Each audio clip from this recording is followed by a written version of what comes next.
So the issue is, can Hamas be destroyed, as it should be, at an acceptable cost?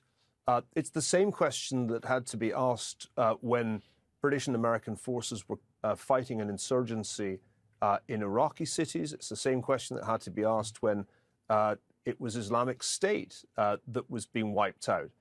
And since these organizations specialize in concealing themselves in densely populated urban centers, it's inconceivable that they can be defeated at zero cost to civilians. Now, the problem for Israel is that it's damned at whatever it does. If it moves civilians out of the way, it's accused of ethnic cleansing. If it doesn't, it's hypocritically accused of genocide. So this is a very, very difficult, indeed well-nigh impossible situation. And it's not made any easier when the international community and indeed the US government leans on Israel to stop or pause or cease fire, because that only allows Hamas to regroup and it almost certainly prolongs the conflict. I want to add another point, Piers. This is not just about Gaza. It's also about the other areas where Israel is under attack. It's about the unstable situation in the West Bank. It's about the possibility that at any moment Hezbollah could launch a massive bombardment of rockets and missiles from Lebanon into Israel.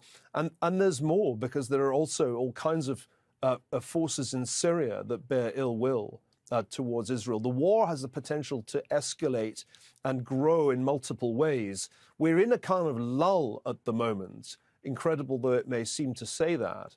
And my fear is that at some point in the coming weeks, we'll see the next phase of the war. A new front will be opened up, and Israel will be fighting not only in Gaza, but potentially elsewhere for its very survival. And I want to underline to your viewers, given the very small size of Israel and its vulnerability in a neighborhood where it's almost entirely surrounded by hostile forces, its very survival is at stake.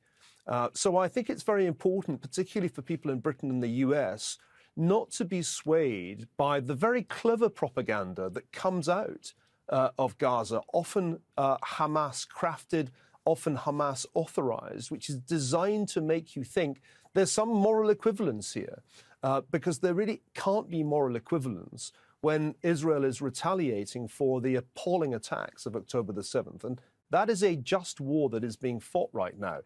Is war ever clean? No. Are there civilian casualties in war? Nearly always, particularly in modern times.